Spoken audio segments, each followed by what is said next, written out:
It's a brilliant, powerful hammer to smash that facade.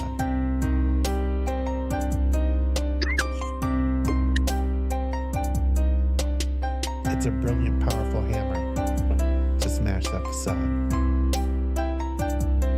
Oh. Welcome to the future. Shit where you please. The Wi-Fi's killer, but there's no more bees, so there's hardly any flowers, there are very few trees, and you'll pay $1,000 for some honey for your tea.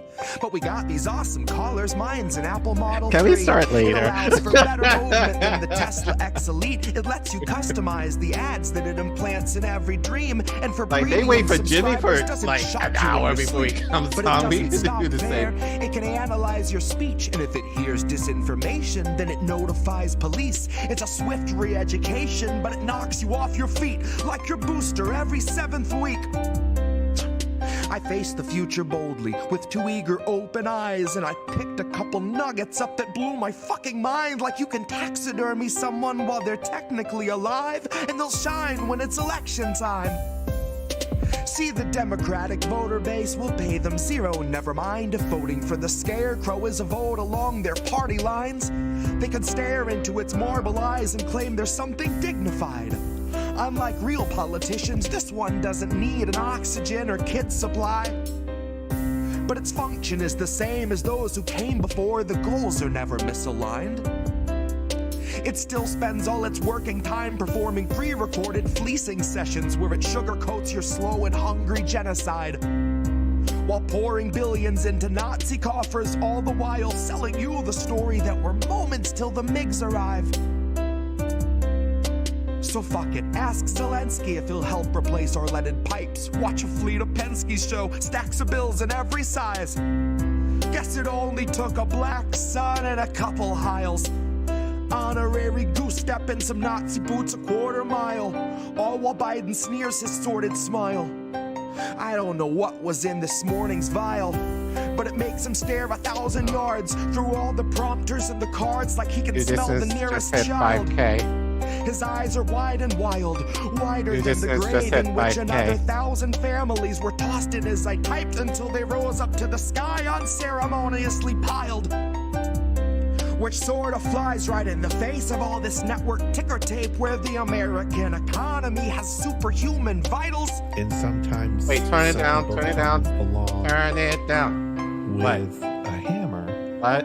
See, I like to think my trial's gonna play like a recital. I'll denounce the world around me and accuse the most entitled, who weaponize their titles, whose pull is something title, who'd starve us all to death to best delight their blighted idol. So they might destroy the record, and I will never get to vinyl. So my word is not immortal, but it's final. It's a brilliant, powerful hammer. You wish.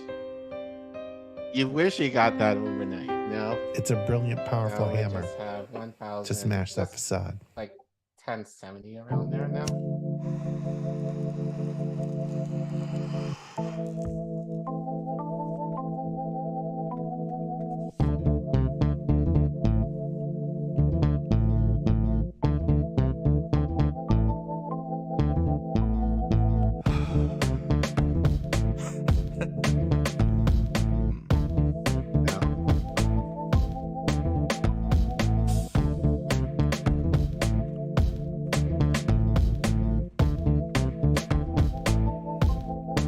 Who am I?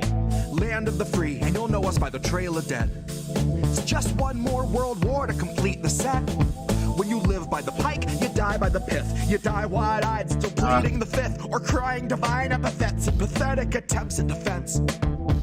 All empathetic for those on your side of the fence. Well, I'll gladly put you and your legacy into an alternate tense of faltering senses and altered events. Like hun, it ain't a hearse, it's a reaper's stretch.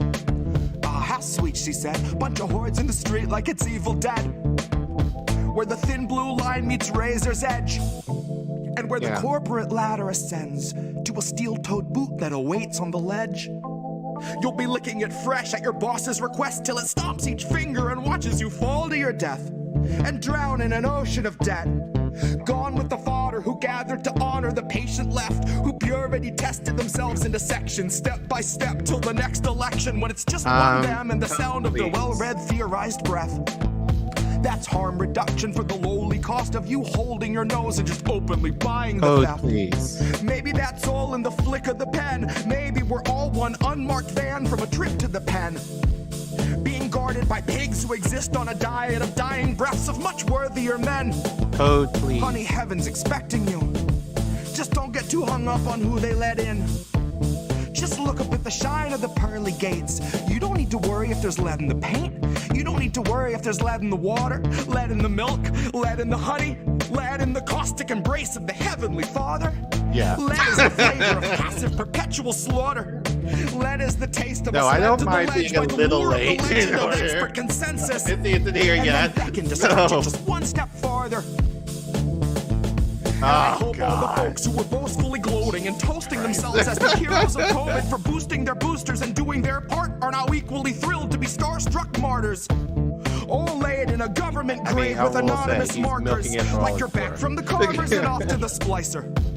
You're the very first wave to be slain in the war against Pfizer. That 100 years war against Pfizer. You will they are thinning the crowd that is scraping right now to bleed adequate pay from those inhuman misers. Well, as I said, we're Who will doing the sit same in thing their tonight. office and designate coffins to there's people an echo. regarded as nothing but profit for Kaiser. Still, the Dems want you nicer. That was. Dems want you softer. Dems want yeah, you it is. kinder. Yeah, they all want you graciously starving in silence. You will speak when you're spoken to.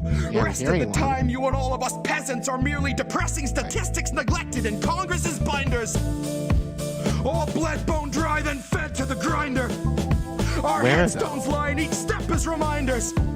That's a lesson in object permanence learned in the furnace by workers consigned to the fire. Workers bled, bone dry, then fed by the fed to the grinder.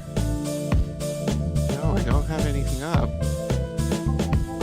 Fed by the fed to the grinder.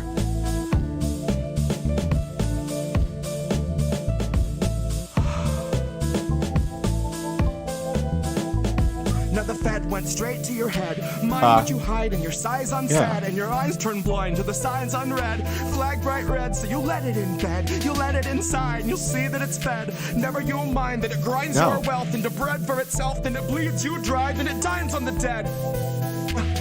Now the fed went straight to your head. Mind what you hide and your size unsaid, and your eyes turn blind to the signs unread. Flag bright red, so you let it in bed. You let it inside, and you'll see that it's fed. Never you mind that it grinds your wealth into bread for itself, then it bleeds you dry, then it dines on the dead.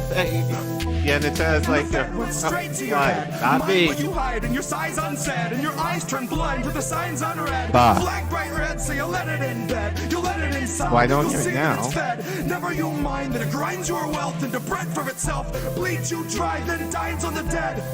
Bah. The fed went straight to your head. Mind what you hide and your size unsaid, and your eyes turn blind to the signs unread. No. Flag bright red, so you let it in bed. You let it inside, and you'll see that it's fed. Never you mind that it grinds your wealth into bread for itself, then it bleeds you dry, then it dines on the dead. Here's where our leaders would see us all led. That's on you. Here's where our leaders would see us all led. Here's where our leaders would see us all led. Here's where our leaders would see us all led. The fed went straight to your head. Mind what you hide and your size unsaid, and your eyes turn blind to the signs unread. Well, it doesn't matter, So you right? let it in bed, you let it inside, you'll see that it's fed. Never you mind that it grinds your wealth into bread for itself, then it bleeds you dry, then it dines on the dead. The fed went straight to your head. Mind what you hide and your size unsaid, and your eyes turn blind to the signs unread. Flag bright red, so you let it in bed, you let it inside, you'll see that it's fed. Never you mind that it grinds your mind, that it grinds yourself, then it bleeds you dry, then it dines on the dead. Here's where our leaders would see us all led.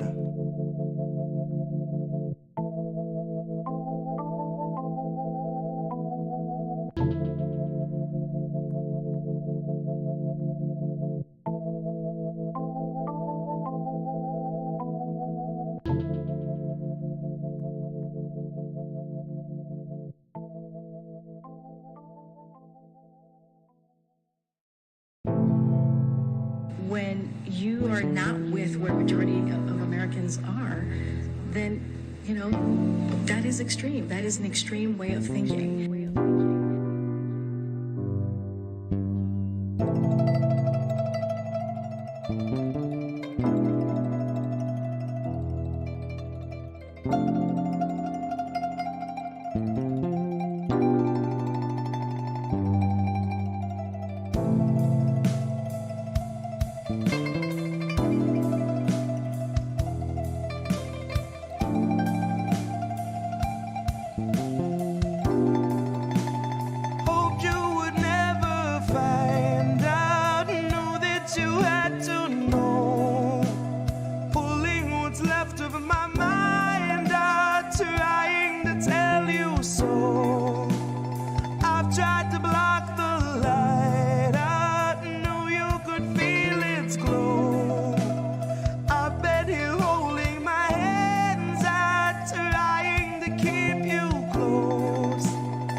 Set you free, but I really want to let you be. And a part of me wished I could set myself aside, just let you take the ride, just chalk the rest up to destiny. I could let you believe that the only restraints in life are the size of your dreams. Let you believe each kid grows up with the world at their feet. When I know too well it's open season, I know they're taking stock and raising stocks and raising stock. And I'm simply not here to sit and watch as you learn the lesson all cogs are taught. Keep your head down and keep to task and just keep on blocking the rest of it all out.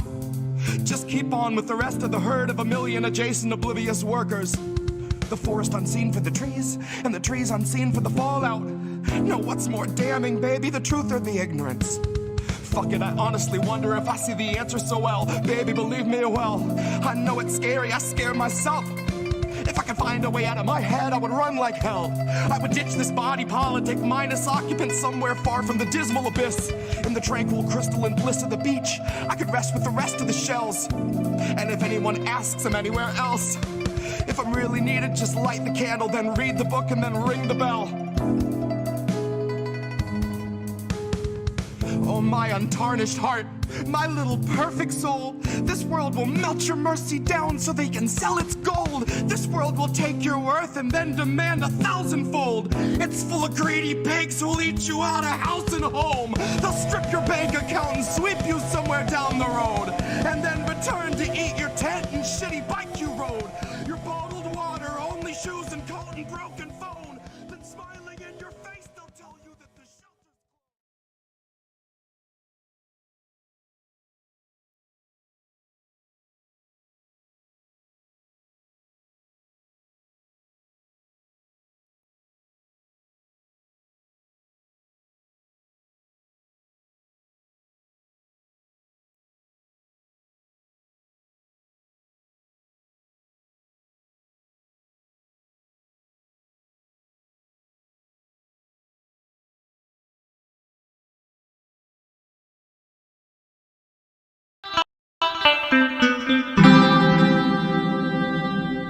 Who are these people? What's up, everybody? I should move people to where they're in the right spots. There we go. It's like I do this every week, and then still You're somehow, so professional. This is It's such a the well-run worst. show. It's the worst. It's like one thing. It's like one thing was in the wrong place Every Why? week there's something. and it's like yes, that's because there's 80 things to get wrong, and I'm like, I think I got everything. It's all right. I got nameplates. Collin says Collin, and isn't some slideshow. But anyway, we're here with Misty. It's me. Y'all know Misty, I hope. You know. And if you don't, what the hell's wrong with you? I know, Just right? Seb Applejack with a $2 donation already for Oh, Misty. Applejack. Wow. I like Look Applejack. at that. Look at that. I mean, one of the best little ponies, right? And then how it works. Misty holds it down like no other. True. Oh, Yep. oh, that's funny. It is one of the So, best little ponies, though. Let's be real. Yeah. We got some stories. Let me full screen this if it'll let me. I had to We like do my have some monitor died. stories.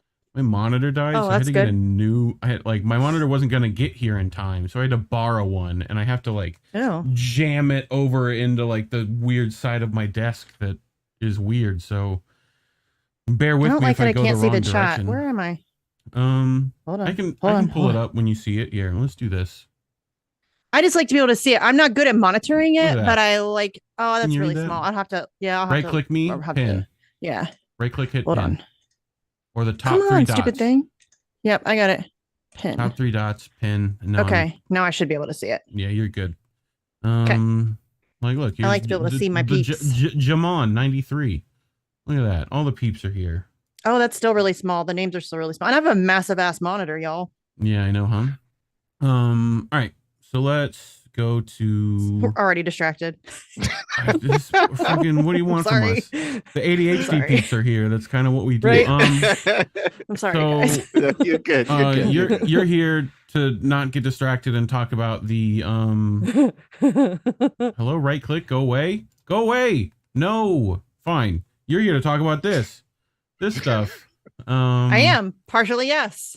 The Rage Against the War Machine on February 19th. Collin also brought some stories with us this week.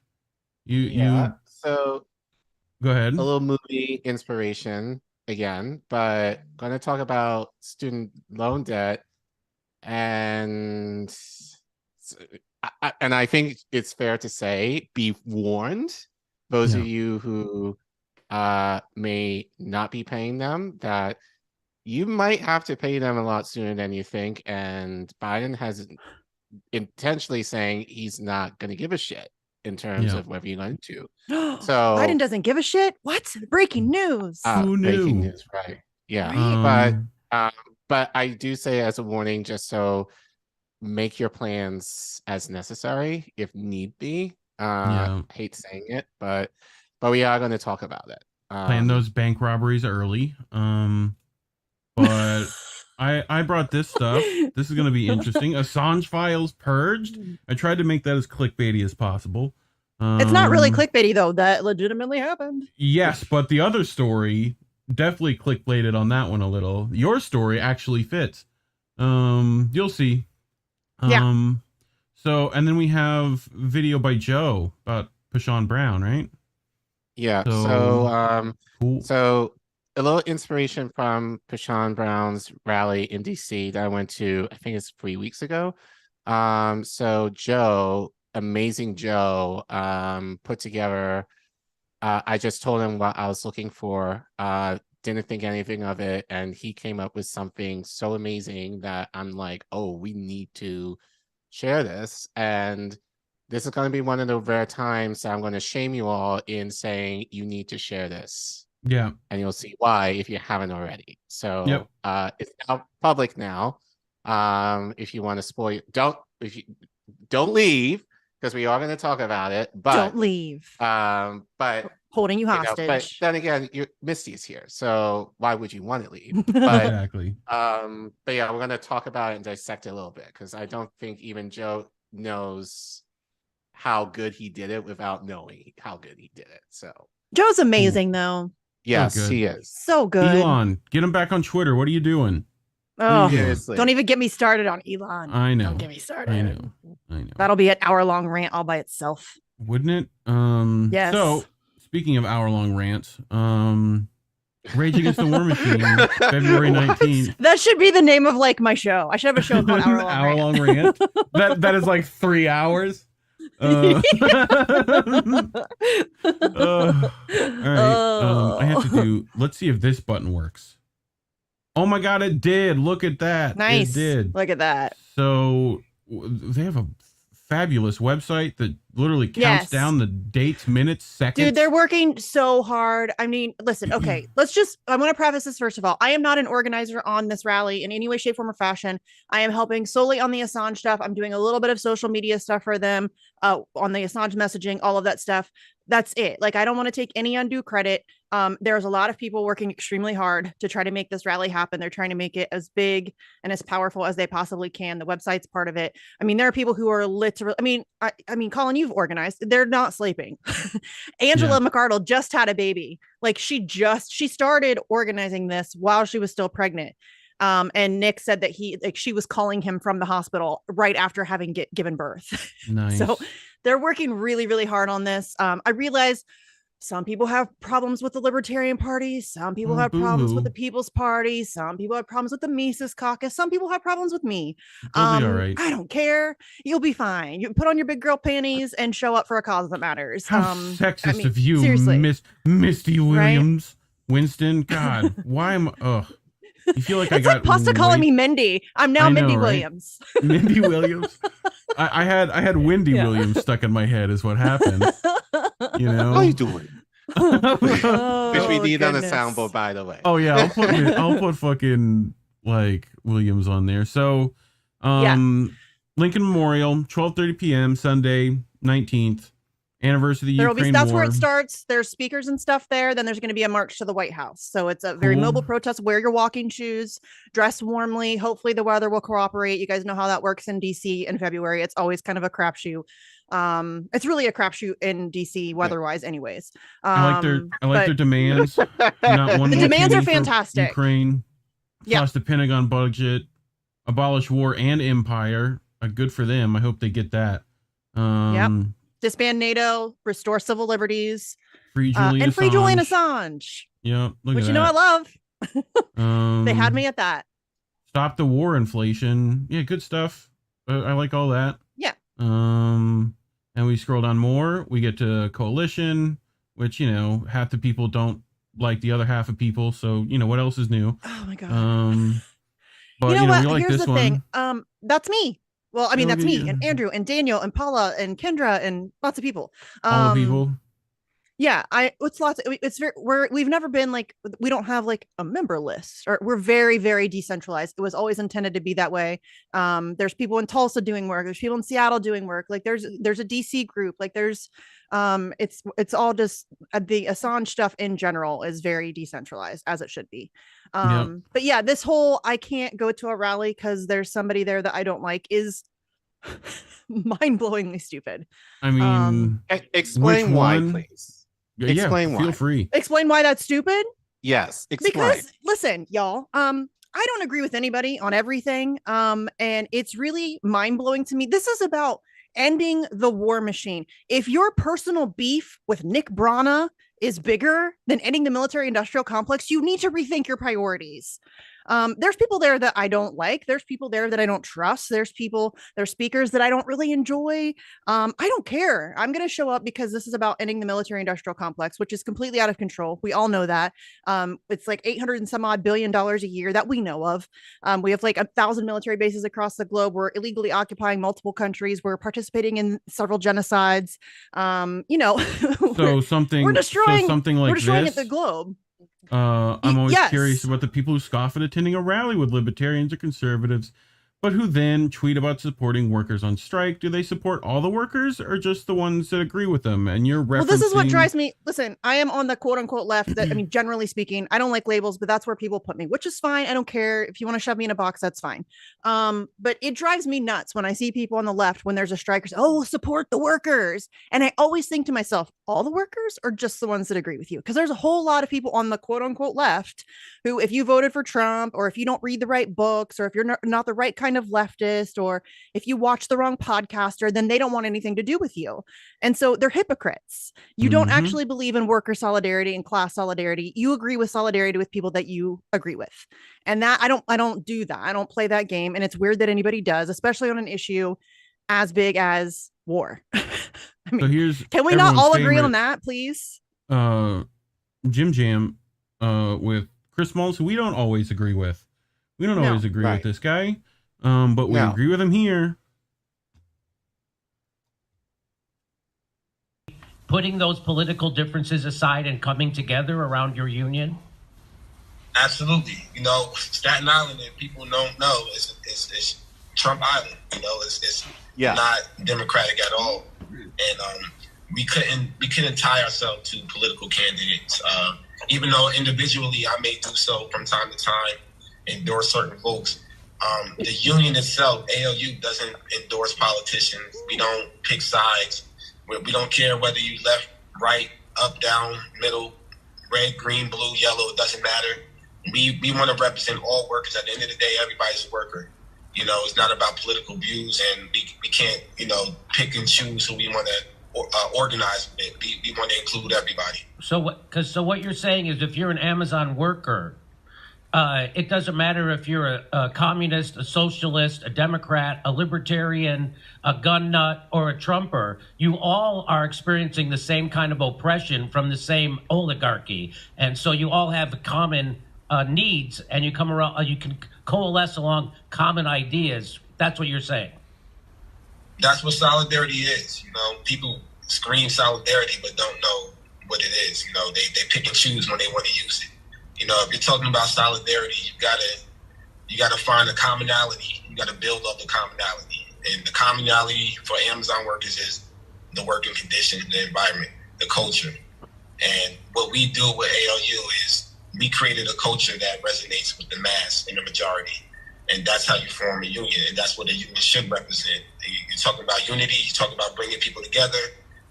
Once again, we build off the commonality of what the issues are, so we don't fall into the rabbit hole of, because you're left or right, we don't want to organize with you. Solidarity is a verb. Yeah. Straight up. Solidarity is a verb. And it's very frustrating to me that we still have to have these conversations. That's what he just said is common fucking sense. It's common sense. If you have a common cause, and there are people who are willing to work with you. I'm selfish, y'all. I want to get this shit done. Like, I want to get shit done. I want to get fucking healthcare. I want to end the fucking wars. I want to free Julian Assange. I want to do all of these things. I don't just want to talk about it. And if that means that I have to show up to a rally where people who I don't agree with and don't like are also going to be there, I'll fucking do it. If that means that I have to go on shows where it's, you know, people that I don't, I mean, listen, over the past couple of years, I've made a concentrated effort to step outside of my political bubble, and reach out to people who I wouldn't ordinarily talk to. And in doing so, I've met some of the most awesome people who are kind to me and who are open to me and who we disagree on a lot. And that's okay. Like, I've made legitimate friendships with libertarians and right wingers and conservatives, and we fucking disagree on some shit. And that's okay, you guys. It's okay to have disagreements. We're all grown-ups. But when you can find common cause and fight for something that matters, you should be willing to do that. Mm-hmm. Well, I'm amazed at the lineup. Lineup's pretty fucking sweet. We got Jimmy Dore, of course, Medea Benjamin, Scott Horton, Ann Wright, Andrew Napolitano, Dennis Kucinich, David Swanson, Daniel McAdams, Garland Nixon, Max Blumenthal, Anya Parampil, Supreme, aka Supreme, Tara Reid, Diane Saar, Kim Iverson, Jackson Hinkle, Pasta Jardula, who looks like the most interesting man in the world in that photo. He does, doesn't it? I don't know if it's AI, but it looks like it, right? I think that's just he looks very got good looks. handsome. This is like right back from South America. He's got the tan going. The tan, yeah. You know, we love pasta. like, Yeah, great. and listen, there's some speakers there that I don't agree with on everything. Sure. You know what I mean? Yeah. But that's okay. It's all right. Like, that's fine. It makes me really happy to see people doing this, because this is, I mean, the entirety of the Assange movement, this has always been what it's been about, is to bring people together across ideologies and across the political spectrum for a cause that we should all care about. The October 8th rally was very indicative of that. It was a real effort for us. I mean, we really, we're very cognizant of who we were asking and where they stood on the political spectrum. We wanted to have a wide breadth of speakers, and we did that. And it's really encouraging to see that happening more on issues like this. Yep. Couldn't agree more. They do ask for donations, which you can find. I got the links down there in the description for it. You go here, you click donate. This is pretty easy peasy. You can figure it out. Yeah, and there's been a lot of questions surrounding the fundraising and the expenses and where money's being spent and all of that stuff. I think a lot of that is, it's the same people all the time who want to try to find any way, shape, or form to sabotage or discredit events like this. They do it to my stuff. They do it to the healthcare rallies. They do it all the time, right? It's the same group of people. But I'm not going to say, listen, you're concerned about fundraising. I understand. We've all been screwed over. We all hear the word grifter a lot. It's tossed about. We're all kind of paranoid about being taken advantage of. They are going to be fully monetarily transparent. I've talked to them. They have been very, very clear about that. They haven't really spent anything yet. They've spent about $500 on PR. They're kind of waiting until the last possible minute because they are worried about weather. They're worried about things happening. The protests or the rallies that were supposed to happen in the UK have been facing a very serious issue with trying to even find a venue that will permit them to have the rally. Right. Permitting is crazy. Yeah. Yeah, Right. they're trying to wait until last possible minute. They're working with a company to provide them with a stage and a really good audio system, a really good speaker system with good microphones and a jumbotron. They're trying to make this like a very big It makes deal. a difference. So it does. And people will say, oh, well, that's not necessary. And listen, of course, that's not necessary. Like in October, we rented speakers.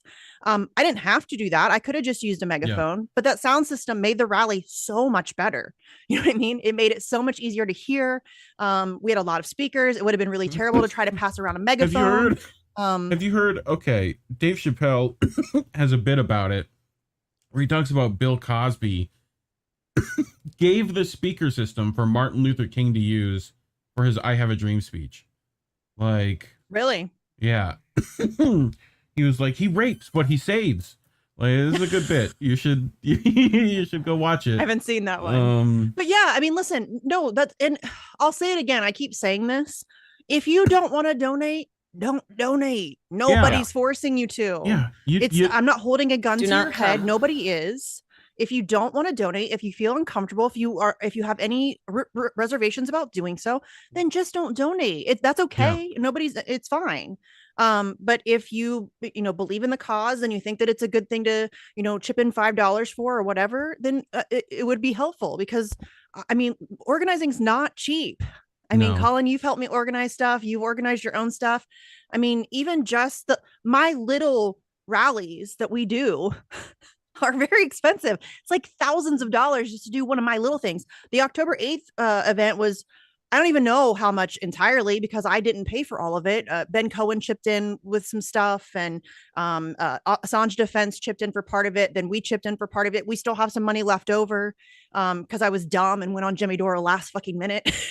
Yeah. I should have gone on way earlier. But I mean, lesson learned. I would argue that was probably a perfect time. Honestly, I don't know because seriously, money flooded in, and I legitimately was like, I don't even have time to spend this. It's like days away. What am I supposed to do? How am I supposed to buy? What am I supposed to buy? How am I supposed to spend this? I don't even know. I mean, it did help us. I was able to provide donuts and coffee for the volunteers who were helping set up. I was able to pay our photographer and our videographer.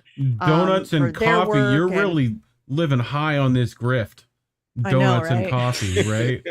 Like if it was like lobster bisque and like listen, we did have an Airbnb that delivery drivers were willing to come to this time. So I really did Airbnb. Step up my game. Yeah. And it was like a nice one that delivery drivers weren't afraid to come to this time. So move it on up. I am once again asking for your financial support.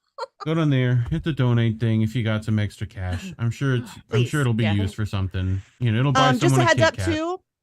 Just a heads up too. If you are in the cities that hold on, let me make sure I think it's Wilmington and hold on. Dang it, I should have come more prepared. I'm sorry. No, you're fine. Philadelphia and Wilmington. So on that website, Reef, there's a transportation button. Yeah. They are trying to get buses organized. That's another thing that they're trying to get expenses for. They're trying to organize buses to get people from local or not local, but nearby locations. So if you're in Wilmington or Philadelphia, they have transportation lined up. They're working on other locations as well. So if you want to come, check out the transportation. Resources, transportation right here. Yeah. So they have two cities lined up. They're still working. They're trying to get other locations as well. So, cool. Yeah. Oh, they do have some, it looks like. Okay. Yeah. Yep. So yeah, So, if you there you go. are interested in coming and you don't have a way to get there, check out the transportation page, and see if they have one for somewhere that's close by to you. Fantastic. Which I think is cool. That'll really help people get out there. That's one of the biggest restrictions for people to attend these things is travel costs. Like if you don't live in or close to DC, it's expensive, like gas or, you know, a flight or whatever. It gets really pricey really fast. So it's cool that they're doing that. That's another thing that the fundraising is going for. So if you feel inclined to donate, please do. Yep. All right, Collin, you're up. Next story. All right. As I said earlier, if you're not paying your student loans and if you're kind of struggling with them, you probably should start making plans now, honestly. So unfortunately, and this is just me being very pessimistic, you know, maybe a miracle can happen, but given the state of affairs in our politics, that's not likely. But yeah, so inspired by the movie The Backup Plan, this segment is called No Backup Plan. And given that Cardona and, well, really the Biden administration does not have a backup plan in terms of if student loan block will be overturned. So actually, you know what? Let's just get into it. So Okay. this is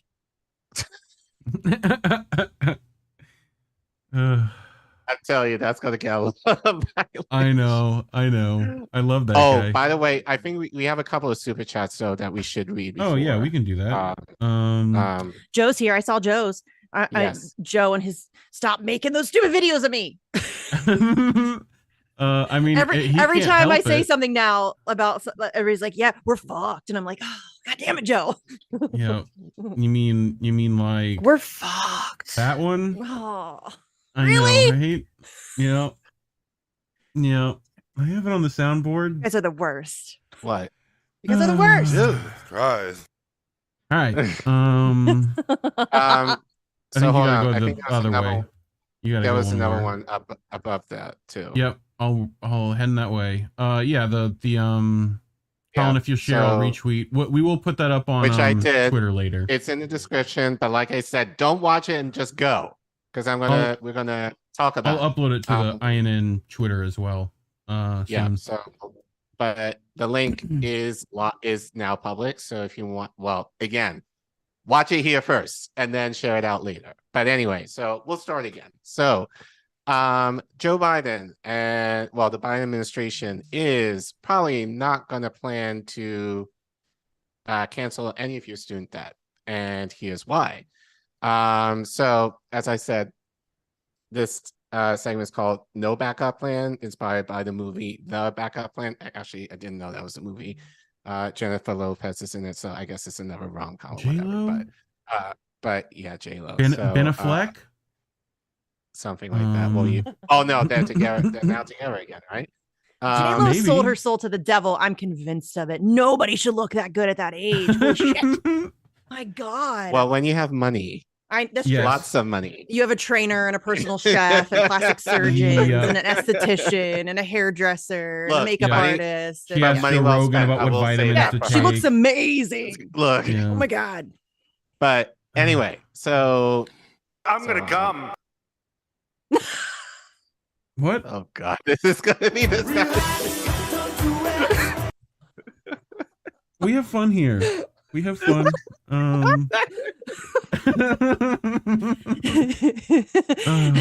You're gonna get in trouble for objectifying women, except it was me that did it, so I think we're okay. Yeah, I mean, you didn't make her into an object. I mean, kind of, but I don't really mean to. She's just fucking hot. I know, right? Anyway. Collin, next slide. Yeah, I gotta stop looking at that guy. All right. So according to let me zoom in. So according to Business Insider, which was written by Alette Sheffy, I guess that's how you say her name, the White House says it doesn't have a backup plan to cancel student debt right now if the Supreme Court strikes down Biden's broad relief. So she writes, the White House is so confident in President Joe Biden's student loan forgiveness plan that if it isn't weighing a backup right now, if the nation's highest court strikes it down. On Friday, the White House released new data showing how many borrowers applied for Biden's plan to forgive up to $20,000 in student debt before two conservative-backed lawsuits halted the process. In total, 26,260,000 borrowers submitted applications for relief before the online form closed in October, and 16,486,000 of those applicants were fully approved and sent to student loan companies to discharge those borrowers' debts. But whether borrowers will actually see that relief is uncertain because the Supreme Court is set to take up the two lawsuits that block the implementation of the relief at the end of this month. Each of the lawsuits argued that Biden does not have the authority to enact broad relief using the HEROES Act of 2003, which gives the Education Secretary the ability to waive or modify student loan balances in connection with a national emergency. And the Supreme Court will make the final call on whether the president's plan is legal. In the meantime, though, administration officers are not considering an alternate route if the court's decision doesn't go its way. We'll feel confident in our authority under the HEROES Act to take action that we have taken. Bharat Ramaturi, Deputy Director of the National Economic Council, told reporters on the Thursday press call ahead of the data release. Obviously, the Supreme Court will weigh on that soon, he added, but we're not deliberating or considering any other kind of alternative approach. We're fully committed to the approach that the Secretary of Education used in this case, and we're confident in our legal authority. Ramasuri also said that in light of the litigation, Biden extended the student loan payment pause 60 days after June 30th, or 60 days after the lawsuits are resolved, whichever happens first. And that should give us enough time after the Supreme Court rules to transition to the next phase of all of this. Still, some advocates and Democratic lawmakers have been pushing the administration to consider taking a route to enact debt relief that will not rely on a national emergency, like COVID-19. As Insider previously reported, the Higher Education Act of 1965 would be another legal path Biden could take because it states that the Education Department can enforce, pay, compromise, waive, or release any right, title, claim, lien, or demand relating to federal student debt absent any emergency. Senator Elizabeth Warren and Senate Majority Leader Chuck Schumer, for example, pushed for that route in 2021, but the White House is maintaining confidence in the HEROES Act and continues to believe it will hold up in court. We're confident the department has the authority to ensure the final financial impacts of the pandemic do not set borrowers up for failure when payments resume. Joy Matsuhira, Deputy Undersecretary and Chief Economist at the Education Department, told reporters. And when we hopefully prevail, the Biden-Harris team will do everything it takes to make sure every borrower who qualifies for debt relief is able to get it. Really will. Yeah. So no backup plan to a plan they knew was going to fail to begin with. Right. Yeah. And we reported on this. And this is the issue that I had with Figueiredo before he blocked me and Savvy regarding this. I'm really surprised Biden managed to get that map the right side up. He didn't do that. Come on, dude. True. So let's watch this video first. And I know some of you saw it. And I actually did not see all of it until yesterday. And when I did, I was just like, oh, Jesus Christ. So you're going to suffer the pain with me in what you will have to see in this. So I apologize in advance, but not sorry, because we just kind of see,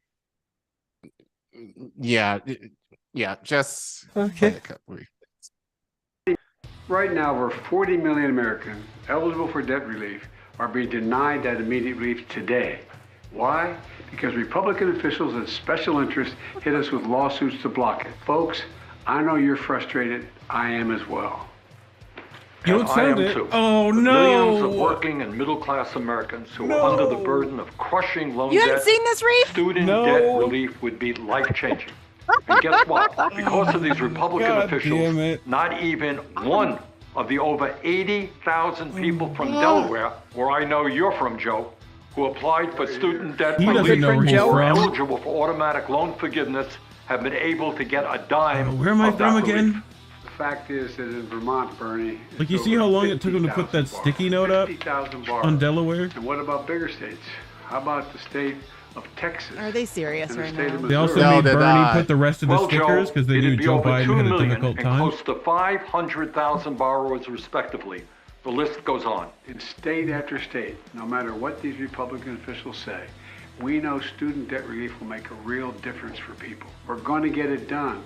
It's good policy. not. The law's on our side, and we're doing the right thing. We're going to get it done. And I didn't hear any of these Republican officials complaining God. when the government gave huge tax breaks to Huge. big corporations. But here they That are. you voted for, stopping motherfucker. relief for working Yeah. families. No, You we're voted for fighting like that. hell to get this done.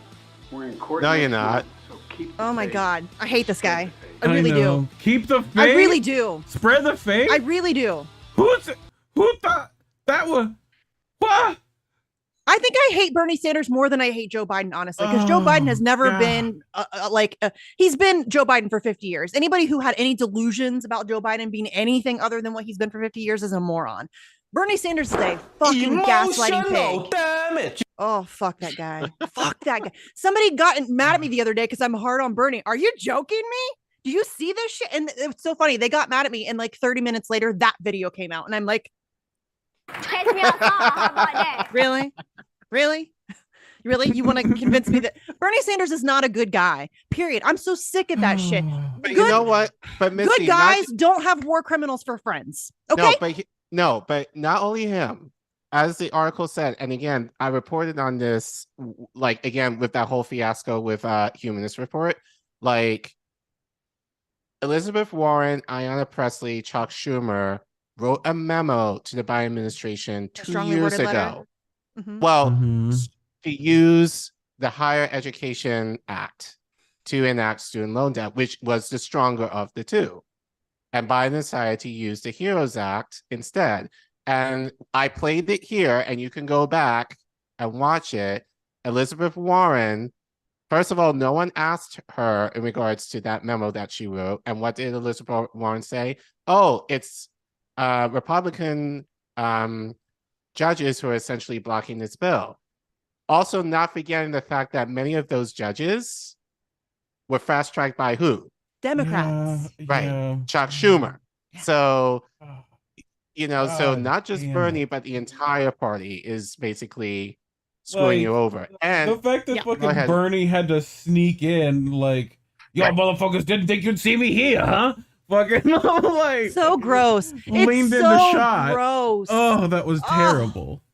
It's gross. It's all over some fucking dumb bullshit. Like, but he knows is never going to go through. They're never going to do any of this for you ever. They may give you they'll flick some crumbs in your general direction, but you're never going to get students. It's never going to happen. God, it's never going to happen. Look, it's not. They're lying to you. He's lying to you. Well, I'm just going to say this, and you can call me, everything but, I don't care anymore. Like, I'm in this space, so I got killed everything, so whatever. But I'm going to say this as a warning to people. It's not happening. And you want to know why it's not happening? The national emergency, as far as COVID, is expiring in May. So, assuming that it does get blocked, which I'm probable that it's going to, they're not going to have a basis to say, oh, it's COVID, like that. The idea of COVID will be gone in the spring. Yes. Right. And so who's really controlling all that? Who's really the problem? Right. And then These by people. then it's go to the top of this ladder. Right. So Savvy, and you know what? And I actually do want to talk about this maybe in another segment. And this is what I don't like. And I think just generally, especially on the left, we need to figure out who our real enemies are, because we often say, oh, it's like, oh, it's the Supreme Court, or, oh, it's the politicians, and all this kind of stuff. If you look at this chart, and shout out to Savvy, and I believe it was Marcus Cage. I know they talked about this chart before on Savvy stream, and Marcus also, and I've showed this on stream here before. But take a look at this chart.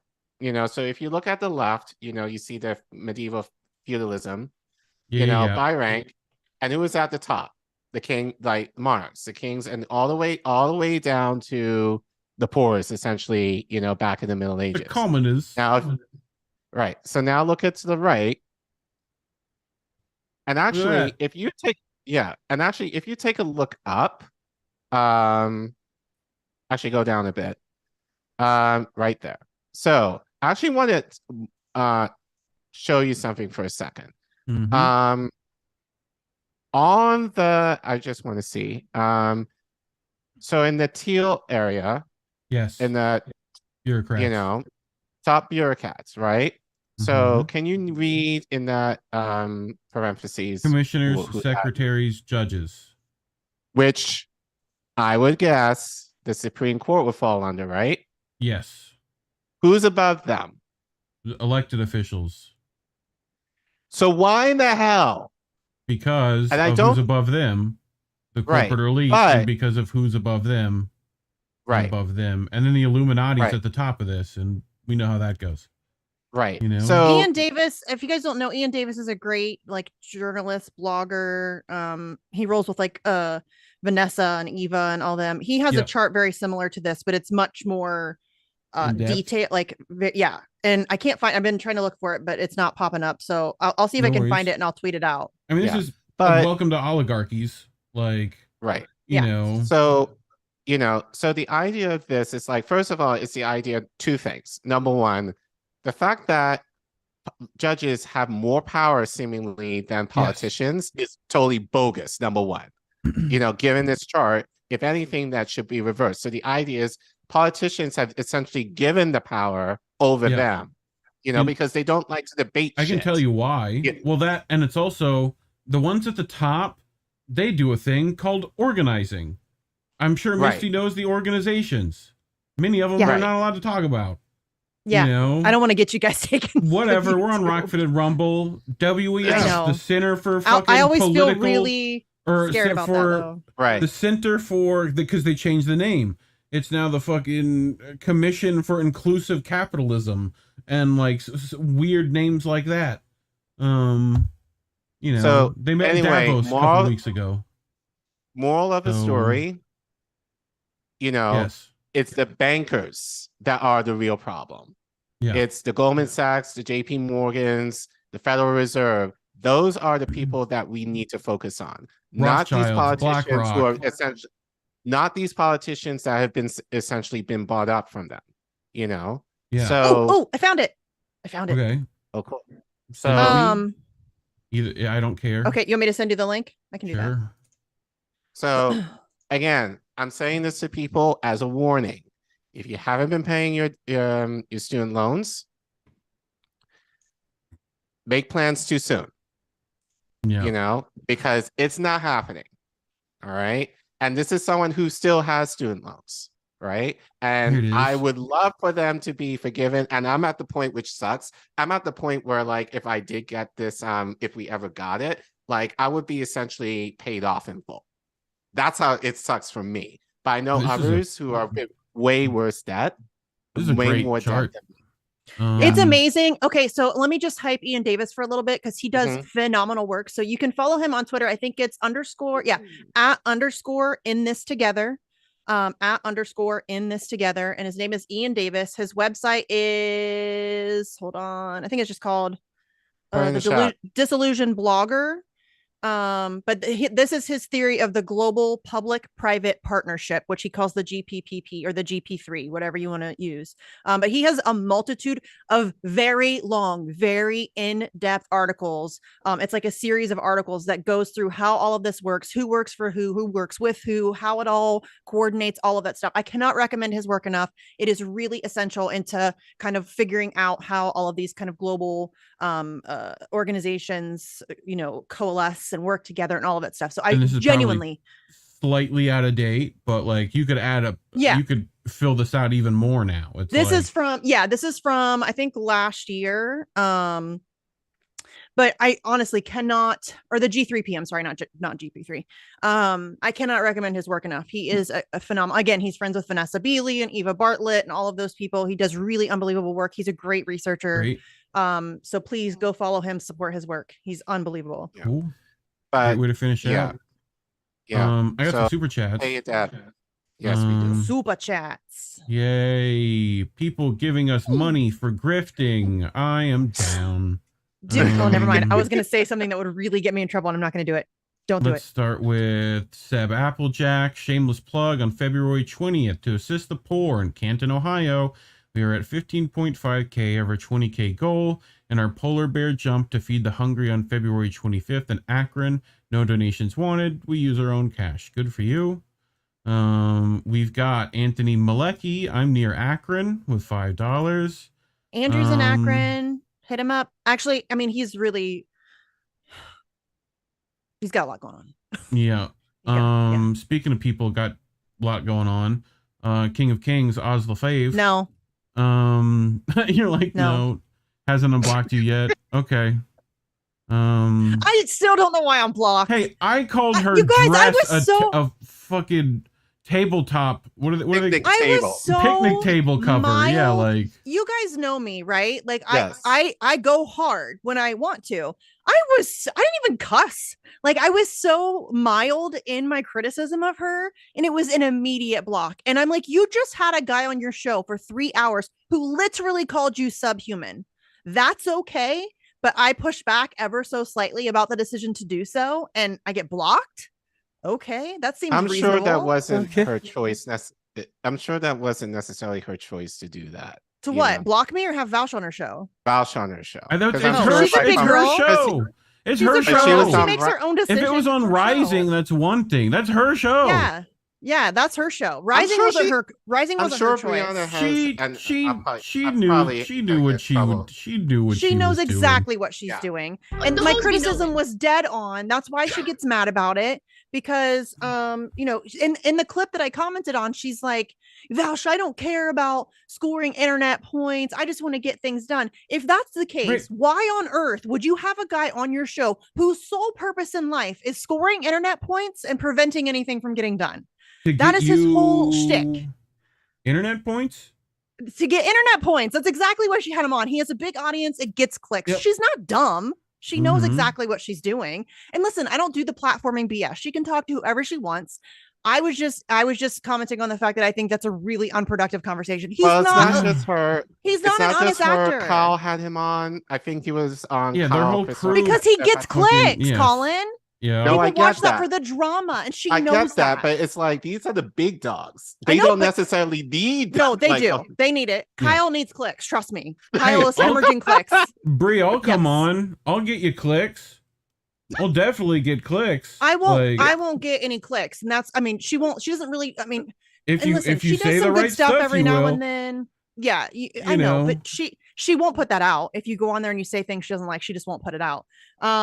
But she that's what I'm saying. Is she knew exactly what she was doing, and then pretending that, you know, oh, I don't care about getting internet points. Then why would you have Vouch on? That makes no sense. He's not an honest actor. He doesn't organize anything. He's not a productive voice. He doesn't ever bring anything but slander and insults and tantrums. So why? So friend to the show, Rick Solis said, Bree said she blocked not because she doesn't like people. She blocked. She just didn't want to hear criticism. Then log off. Log off Twitter, homegirl. Right, like put the phone down. Like Jesus. I mean, listen, I know that when I want to get things done, I hang out with feds and I block activists. That's what I do. Makes no fucking sense. Especially with like, I think your tweet was like, I want to like Bree, but this makes it hard. I do want to like Bree. She does do some good stuff every now and then. Yeah. Yep. But she makes it real fucking hard. Yeah. I mean, like having Marianne Williamson on and letting her do her bullshit. It's frustrating. It's frustrating. Oh. It's the same thing that frustrates me about Ryan Grimm. They could be cool. Like they could be great, but they want Ryan, to. No. They want. Yeah, Ryan has done some really good Ryan journalism. Cannot be since he's got to stop going to Supercuts if he wants to be cool. Bree's the same thing, Collin. She wants to be in that club. She's on Rising. She's on the Hill. She's in it. She wants to be in the club. Ask Period. them. Ask them.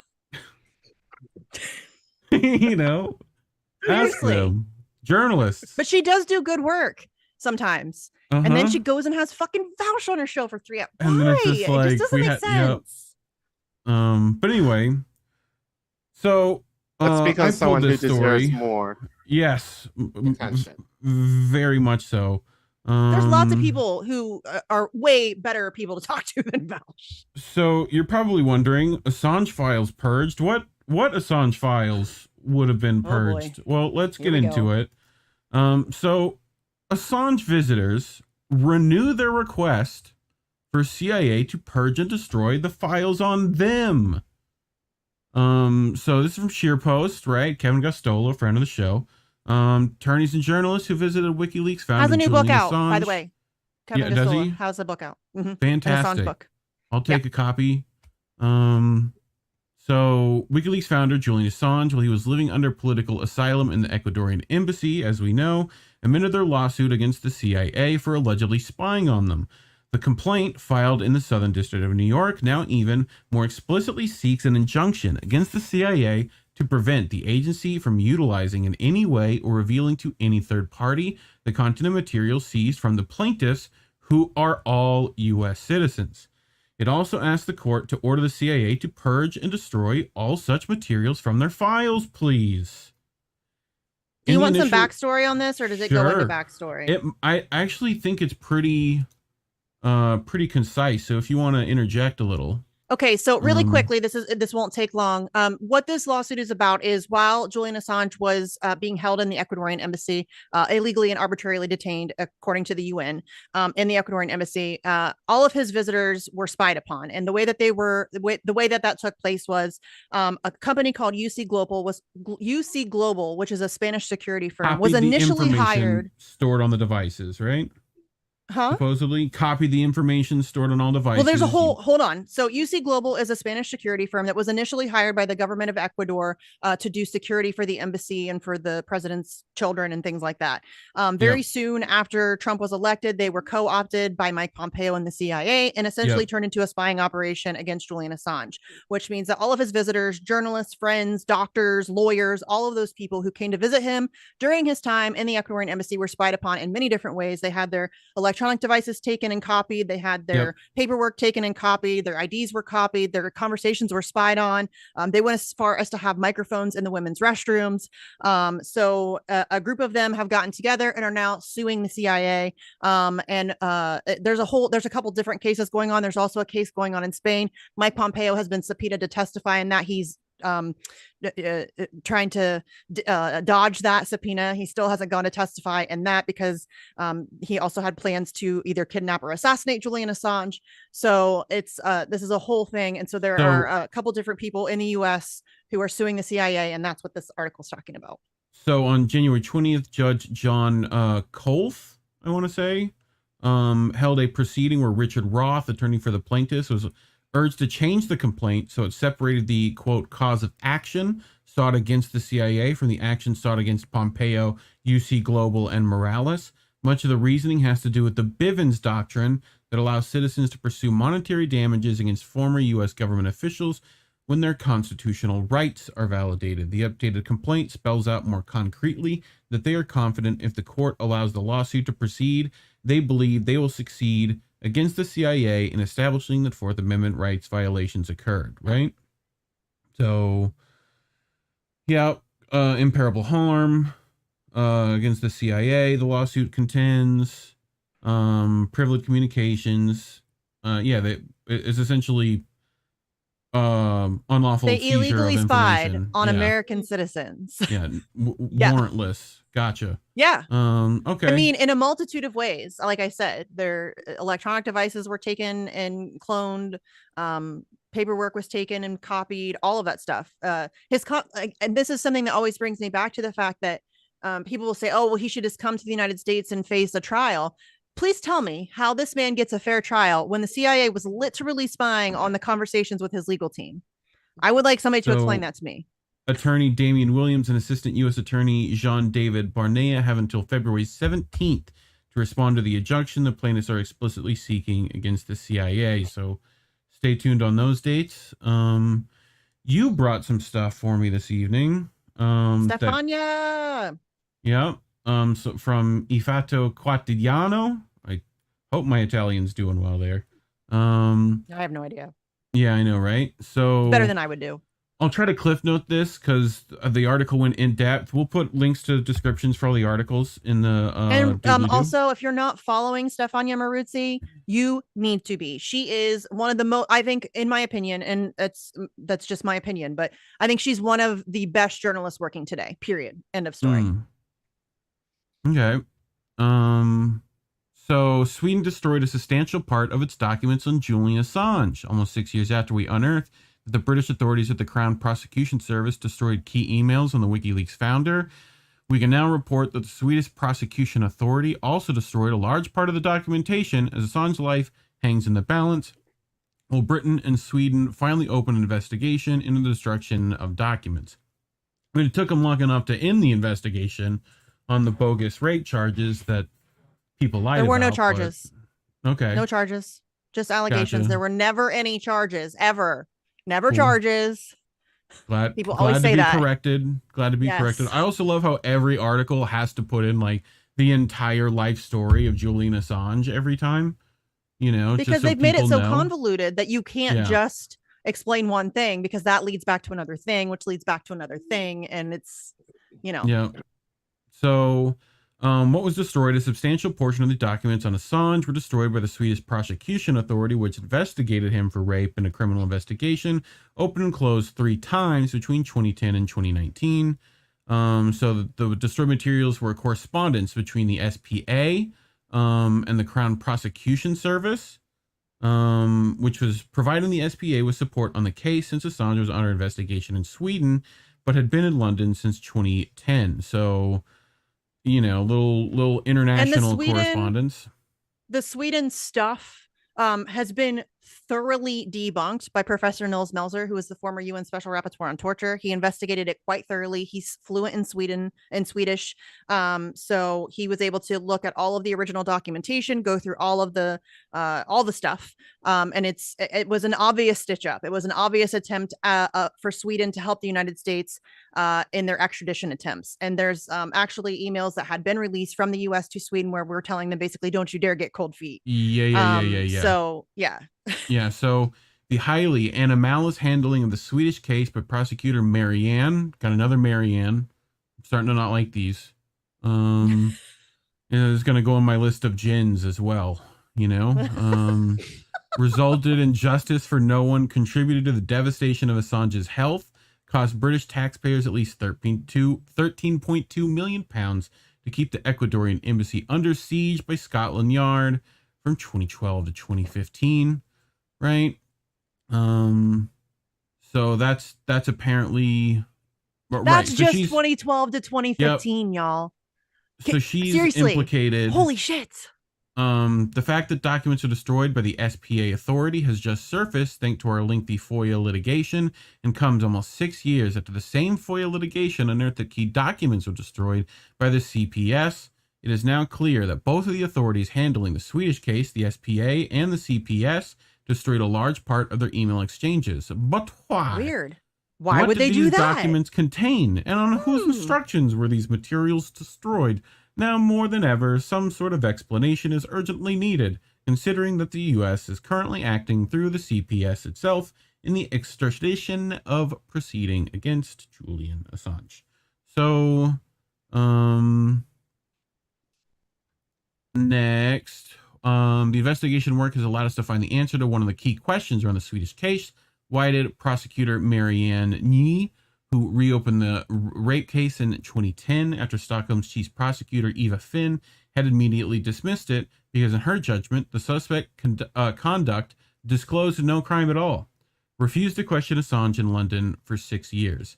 So documents obtained in 2015 by the author of the article from the SPA under FOIA revealed that it was the CPS service specifically, Mr. Paul Close, lawyer with the CPS Special Crime Division responsible for prosecuting high-profile cases, which advised the Swedish prosecution authority against the only legal strategy that could have brought the case to a rapid resolution, namely questioning Julian Assange in London rather than insisting on extradition to Sweden simply to question him, right?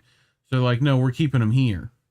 And this is also funny because not only did they neglect or refuse to question him on this, but they also refused to question him about the Russiagate stuff, which he openly said, listen, if you want to come talk to me, I will absolutely cooperate. I will 100% talk to you about, what's going on with the Russia stuff. And it's weird. They never did that. It's very strange. So Estelle Dehaan, right? Specialist representing us together with Jennifer Robinson, asks this for the FOIA specialist, right?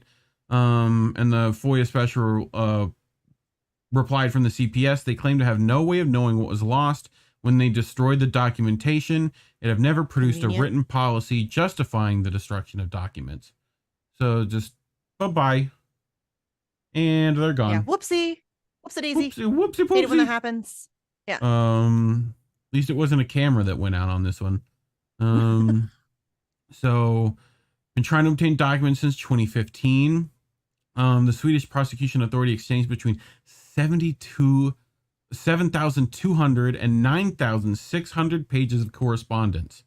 Over the last 8 years of our 4-year battle, we obtained just 551 pages from the CPS and 1,373 pages from the SPA. So what is it, like 1,900 pages? Yeah, like what's that? That's not out even of 9,600. less than 1%.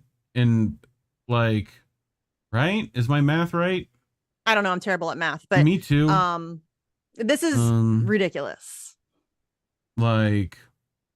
And like as Stefania says, they've been trying to get these documentation. This is why I say she's one of the best journalists working today. She has literally been in the trenches of this, not just with Sweden, not just with UK, but also with like Ecuador and the United States. And I mean, she's been trying to get information through FOIA requests from multiple different governments for like a decade. I mean, she's relentless. So and she has a book out too. Everybody check out her book. Marianne wrote, we would have been able to handle this matter in a better way if we had been informed when SIC the decision to give TV4 the correspondence. Even better if it had been deleted immediately after reading. Like it's that was from a very embarrassing email. Oh yeah, I'm sure. In discussing this matter, her associate wrote, Marianne and I file all A-related emails in special folders not available to or traceable for anybody but ourselves. God, that sounds secrecy. Real ethical. God. So in March 2017, Marianne did delete at least one email received from the FBI. Those were the months in which the CIA was so furious with WikiLeaks for publishing the CIA files, aka Vault 7, that they would later devise plans to kill Assange. Was that in that email? What was in the email? Like, why did she destroy it? I'm left to suspect that probably yes. You know what I mean? God. Like, I mean, luckily I have stuff on the soundboard for this. We're fucked. God. It works there. So luckily you also brought us some good news. I did bring a little bit of good news. Yes. Yeah. Yes. You want to take this one? Yeah. So Ola Benny is a friend and colleague. He's kind of a digital rights activist guy. I mean, he's like a computer. I'm reluctant to use the word hacker. But you know, he's really into like the digital the digital rights stuff. So also a friend and associate of Julian Assange's, and was conveniently also arrested, which we don't hear about this very often because he's obviously not as high profile as Julian is. I mean, I've been talking about it for years, but most people don't know who he is. But he was arrested in Ecuador on April 11th, 2019, same day as Julian Assange was pulled from the Ecuadorian embassy in London. And he has been in an ongoing ridiculous. I mean, honestly, you guys, this stuff in Ecuador, the Ecuadorian court system is a fucking joke. The way that this has been handled and just the numerous, I mean, the delays and them coming completely unprepared, the prosecution coming completely unprepared for court, and the questions that they would ask. And just seriously, you can go back through, you can follow Ola Benny on Twitter. It's at OLABINI. It's just at his name.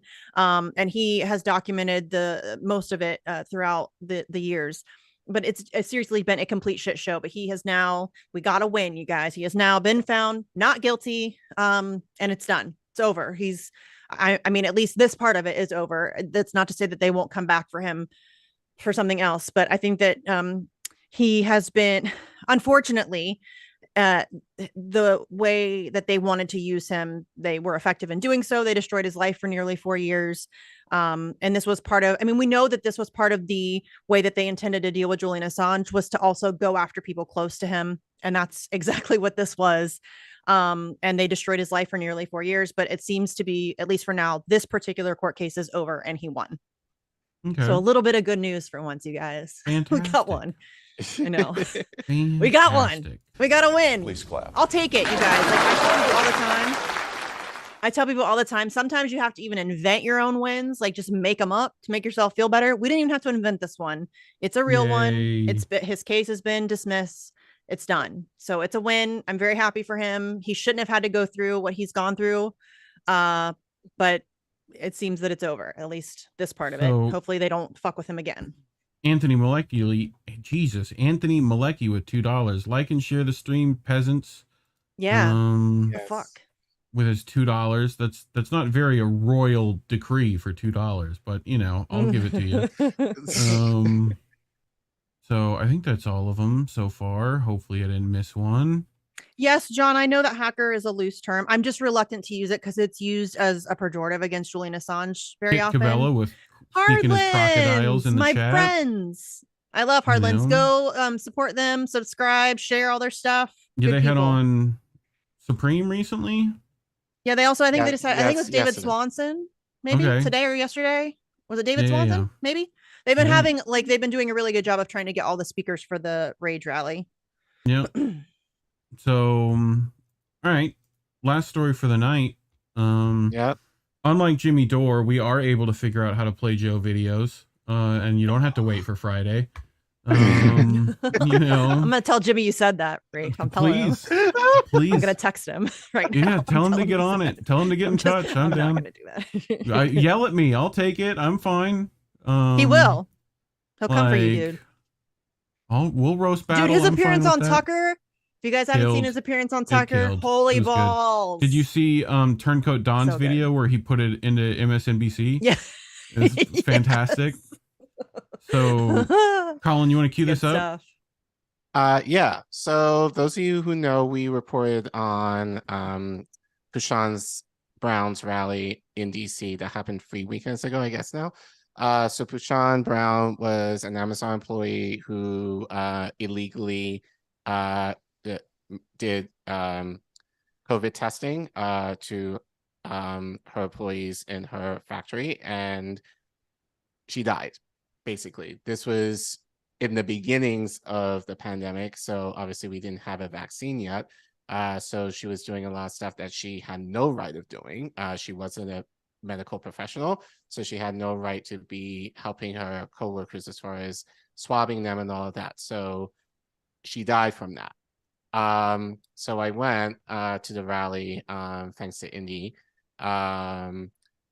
You know, and I spoke to Tina, her sister, and, you know, I asked her, what can we do to elevate, you know, your sister's story? And she said, share, talk about it. So we did on that stream, and I'm like, we can do better than that. So I was really inspired by some of the speakers and what they said, you know, and I had the idea of, and we talk about, you know, we talk about Kwame Ture a lot on this show. And for good reason, but I had the idea of, like, there was a lot of talk with a couple of the speakers in terms of capitalism. So I approached Joe and I was like, Joe, I need you to take the clips from the rally and insert clips of different Black revolutionary leaders talking about capitalism. Basically is what I said. So that just give that premise. I was very vague in what I asked for, and we ended up with this diamond of a clip that Joe, I know you're in chat, hopefully you're still here, but you don't even understand what you did. So if you watched it already, great. If you haven't, even better, because I think, you know, it's so good. Again, shout out to Joe for your work on this. I really appreciate you in working on this. And very go check out his YouTube channel. It should be in that. You go to indienews.network. Should be in. You meet the members. Should be in there. Go find his YouTube channel. So IMAN doesn't do the drama, folks. We also bring you some quality content and I'm going to talk more about it after it. But yeah. So roll the beam footage. Cool. Yes, please. If we carefully examine a capitalist system, we will see that it's based on exploitation, because the viciousness of capitalism, and the reason why once black people examine we can never be for it, is that under a capitalist system, the fruits of those who labor are enjoyed by somebody else. The root of the problem is Jeff Bezos having employees that had no medical profession illegally COVID test. It is a crime for people to live in this rich nation and receive starvation wages. What should we say about a brand that's responsible for workers' abuses, for workers' deaths? As a result of the assault on the labor movement, and as a result of the continuing massive transfer of wealth to the already wealthy. We know that 8 billionaires own as much as the poorest half of humanity. For all the injustices that come and are exploited by Jeff Bezos in order to continually make him the richest man in the world. Now, 8 people, including Mark Zuckerberg, Bill Gates, Jeff Bezos, they own more than 3.8 billion people combined. Isn't that obscene? I'm not happy about the death of my sister. I think the time has come to bring to bear the power of the direct action, the nonviolent direct action movement, on the basic economic conditions that we face all over the country. So in June, they sent her a letter and said because she was such an outstanding employee and they appreciated her caring and compassion for the warehouse, they were going to be moving her to the COVID safety department. And therefore, she was a safety champion.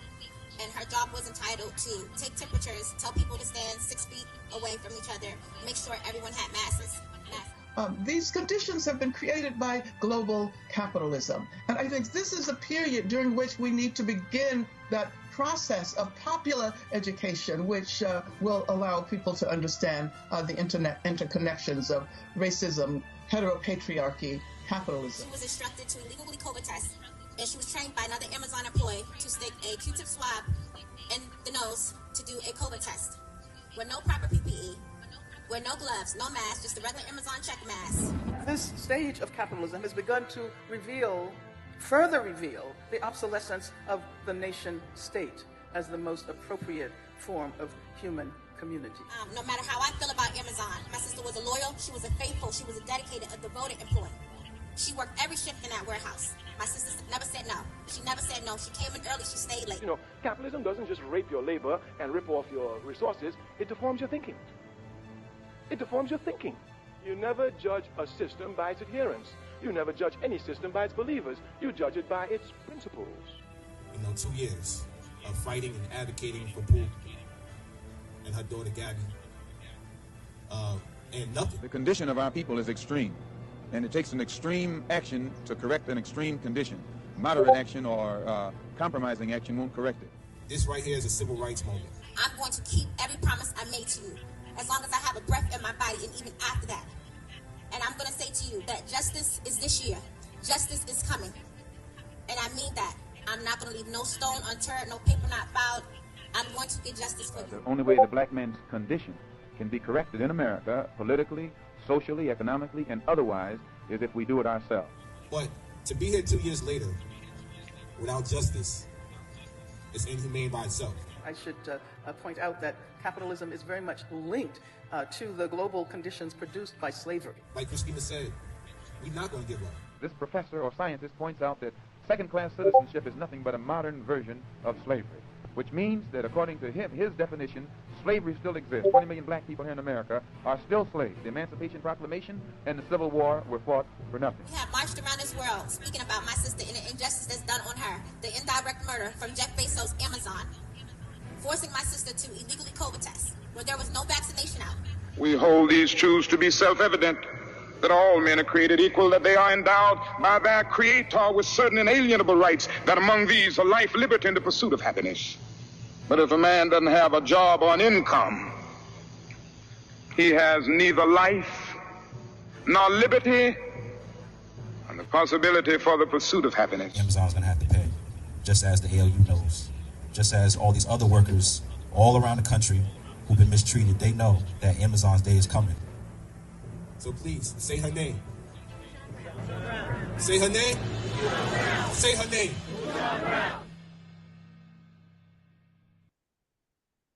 Sean Brown? That name? Yeah. Yeah. And fuck Jeff Bezos, by the way. Well, Yeah. fuck capitalism. Really. That is that At as the well. core of it. At the core of it, fuck capitalism. So couple of things. As I said, Joe, you're amazing.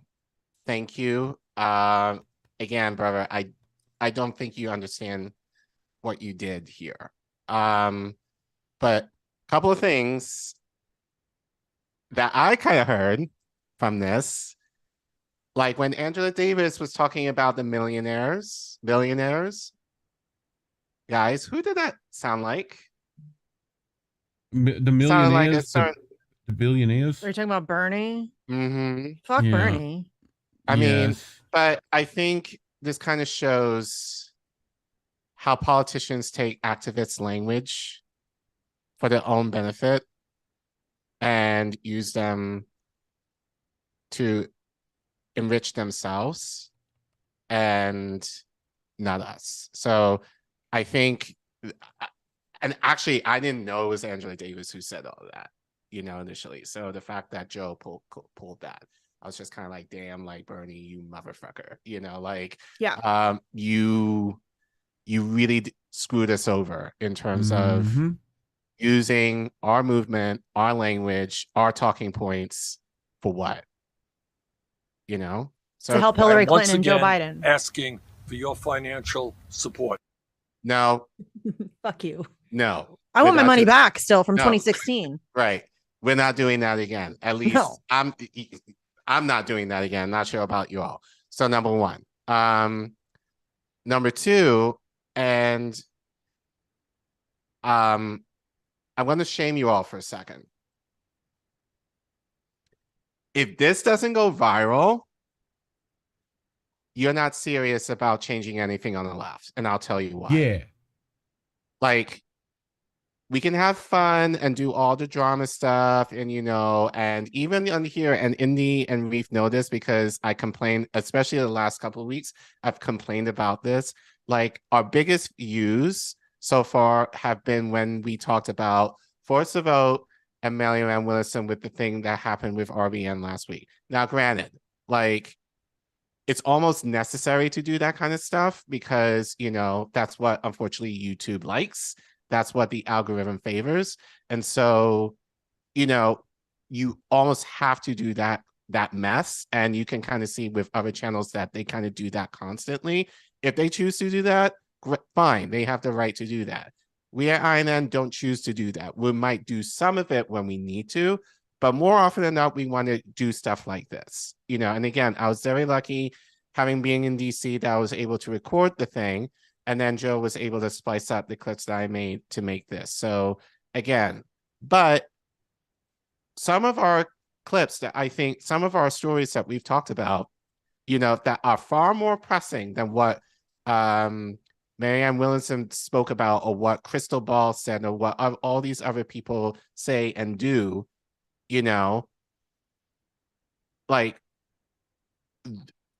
the clips that I think, the clips labels that and messaging and didn't actually. Right, the stories that I feel like should matter as far as elevating our message, in this independent media space, for us at least, don't do as well. And so, and again, for us, we're going to do it regardless. Hell, this stream is probably going to get demonetized because of this, But for us, at least for me, it's not about the numbers. It's about the eyeballs. Misty, what was the last YouTube video you had with monetization available? My channels have never been monetized. I've never Okay. monetized any of my channels. Cool. Right. I'm a grifter. That's what we do. That's what grifters do. Right. Yeah. We don't monetize our channels. So Oh, this God. stream is probably gonna get demonetized because of this clip, you know. But for me, it's like I don't care. It's not about the money, and for us, it's about, in this case, especially with this clip, the eyeballs to have people see it. Because number one, like again, this is bigger than Pushan. You know, granted, she died in the most horrific way. She died doing her job. You know, the biggest issue is capitalism, and I thought on the left that's what we should be attacking. You know, We're too busy fighting each other, homie. Come on. Right. So, but I think your video showcased, like, you and Joe's video showcased, like, hey, what are we gonna do about it? Direct action. You got to fight the system. Which, again, these are not new ideas. We're talking about, and I say this a lot on this stream, like on this podcast. Like we talk about a lot of these ideas now as if they're like brand new. Like, oh, we have to think of this shit up. These are leaders who've been talking about this stuff since the 60s. So really, and I think how appropriately this is the start of Black History Month. Like, really? If you want to know how to organize properly and to have an idea of how we can actually get change, as the title, thank you for Indy who named this clip, listen to our fucking leaders. You know, I mean, we should have titled it that. Right.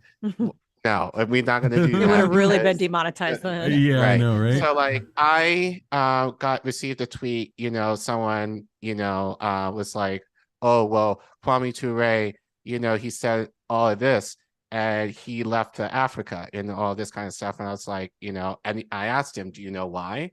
I'd go with them. Said, like, right. But I think people are just kind of like, I think he was kind of saying, you know, like, well, he just talked a lot of stuff and didn't do much with the talking, you know, brother, we're still talking about the man, you know, and he left a legacy in terms of what to do.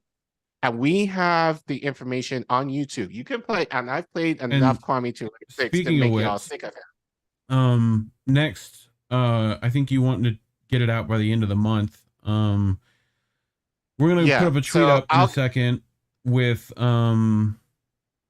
Joe and Collin want to do another video on just Black leaders for Black History Month. Send in your favorite clips of, you know, African American leaders for the movement, and preferably if they're speaking, which I know is going to be hard to get for many of them, and I don't want to limit it to just African American leaders. I want to expand it, like if you're a Caribbean of Caribbean descent like me, if you are from Europe, if you're from Africa, I want all of it. Okay, like, because Black people, this has been our thing since the time that we've been sold and brought over here to the West. Like, this has been our thing, liberation. And so, you know, the fact that we're talking about this in terms of capitalism, I think is very fitting. So, as I said,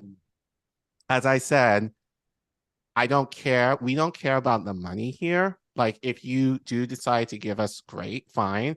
I really want eyeballs to see this. Yeah. So you have two things. And so this is my teacher mode. Like, you have two homework assignments. Number one, the link is in the description. Go to it, copy, paste, and share this out. We will also click the button, click done. Thank you. Appreciate it. Just a clip, not with this. We're going to clip this out, like, with this commentary within the next few days. Wait, where's it at? I see it. I see it. Yeah. It's in the description. Yeah, it's in the description. So please share it out. I'm going to tweet it right now. Here I go. Thank you. Look at you. So look at you doing it. So number one, please share it out. Number two, all your favorite independent media personalities, tag them to this. Yep. You know, tag them to it. Even the ones you don't like, tag them to it. Take your power back, people. Right. You can do that. It's all right.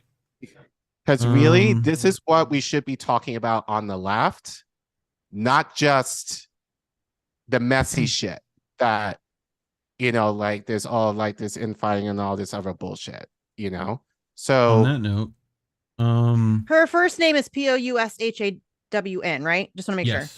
Yes, Okay. ma'am. I just want to make sure I'm shit at names, so I just want to make sure I'm getting it no, right. you got it.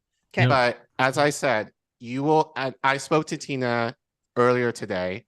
I showed her the clip first just to let her know what we're doing. She loves it. So,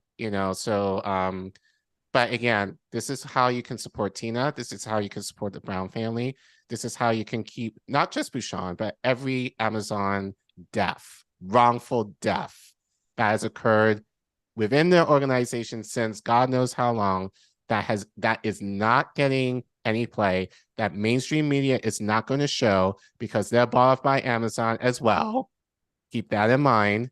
Yeah. So they're not going to play this. So by the way, our Twitch stream doing real well right now. I'm gonna tell you right now. Is this GoFundMe?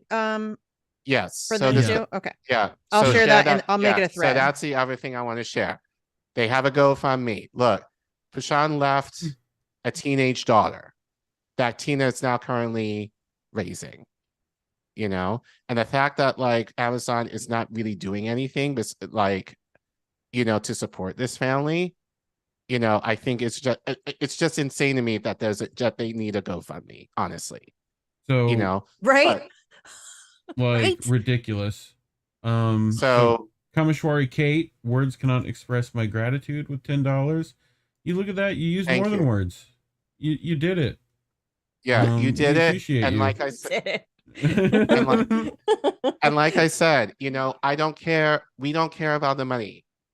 We want people to see it, and we want it to spread around, and we want this to go viral. Honestly, like this is probably going to be one of the few times where I'm going to be like, I want you to do something to make something go viral. But I hope you can see why, given the context and the content of what Joe did. So again, Joe, love you, brother.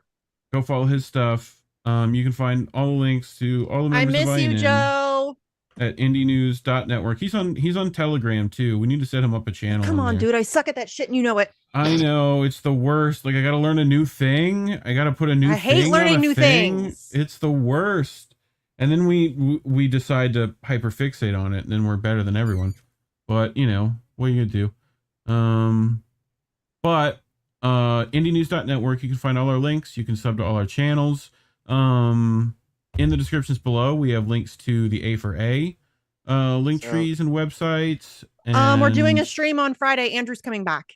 Great. Yay. I'm so excited. Can we get him like a giant like plush raccoon? Like I literally want a giant one. Oh my god, yes. Like a beanbag. Like a beanbag chair that is Reef, what a great idea. Yeah. Yes. So for people who don't know though, Andrew's kid's been going through some pretty serious health stuff. I'm not going to discuss it because it's not my kid, but on Friday he's going to come back. He's going to give us an update on how she's doing. So tune in for that 9 p.m. Eastern. We're going to be talking about the Rage Against the War rally. We're going to be talking about all the Assange updates, all that good stuff. So I'm very excited. Andrew, I think he's going to come back and try to do every other week with me. And then I may just do the every other week by myself, or maybe I'll try to find like a guest co-host. I don't know yet, but we're trying to get back into the swing of things on a more regular basis because the Assange thing's going to kick off soon. In one way or another, it's coming soon. There's either going to be a decision from the High Court in the UK and they're going to deny extradition, or they're going to approve extradition. There are a couple other legal avenues they can take. They can go to the European Court of Human Rights. There's a couple other things they can do, but he could potentially be extradited. I mean, literally within weeks or months. So things are going to really pop off soon, and it's going to be exhausting and stressful. So tune in for that. And yeah, we're also planning an event for April. What would be really cool is if they just drop the whole thing and we can just not have to, we can just have a party instead. That would be cool. Tub. Yeah, that would be cool. I would love to just be able to have a party instead of a protest. I would very much love that. But April 11th is the 4 fucking year anniversary. You'd find something new, like, Yes, I would. Yeah, I would start Like, protesting for Daniel void. Hale Yeah. or Mumia or any other number of political prisoners or Peltier. I mean, yes, absolutely. I've already been doing that. We don't have 3 hours to finish this list, so no, I mean, there's free know. speech issues that are happening all over the place all the Yeah. time, every day. I would be, yes, there will be something else. So- but if Assange is freed, I would at least take one day off and have a little party for myself because I need it. people should follow your Twitter at Sarcasm Stardust. You know, she'll update if it's not shadow the time. banned and you don't see it. You know, I'm very heavily shadow banned. So if you can help by sharing stuff, yes, that helps to kind of kick RTs are things, nothing. Just hit the little recycle button. Just bip, it doesn't even have to be it's my done. stuff. Like it's not about me. Like if you want Consortium News or Caitlin Johnstone or Jimmy Dore tweets about Get Julian used to or RT and RT like Yeah. same time. just Do help. it. That's Just very go bip. helpful. Yeah. And And seriously, it doesn't have to be my stuff. Share whatever you want, but share stuff about Assange, please, because that's heavily shadow banned. I think that's it. We did it, guys. An hour and a half. Yep. Actually, a little less than that because we started late. What do we got coming up, Collin? Anything? I think me and Indy are going to do a How Do We Miss That next Tuesday at a weird time with Fee because she had to be in a different country. Moscow time. So we'll figure that out. And I'm trying to get Garland Nixon sometime next week. Might have to pre-record that. Misty might help me out getting to that scheduled. I don't know. We'll With figure Garland? it out. Yeah. I can. So get he him up, just said yeah. he couldn't do Wednesdays, and I haven't heard back from him yet. So we'll see. Oh, okay. Well, I mean, he just gets busy and distracted. Yeah. No worries. He's doing Yeah, stuff. so- I don't care. Keep doing what you're doing. So definitely support the rally. Definitely support Misty. You know, Do the with Action for things. Assange. You know, Yeah, if we'll be you back think- in DC April 11th. I guess I didn't really finish that. So it's I think it's a Tuesday. I realize that means that our protest will be probably much smaller than a weekend protest. Yeah. But in my opinion, I think it's very important that we have a presence at the Department of Justice on that day. So that's what we decided to go with. Well, chat. So mark your calendars. Right. Thanks for coming. Do all the things you were Thanks for told to having do. me. Eat your vegetables. And remember, You're not my real dad, Reef. I know, right? And remember, boys and girls, labels are bad. Stay independent. Good night, fam. Have a good week, everyone. Bye. Have a great time.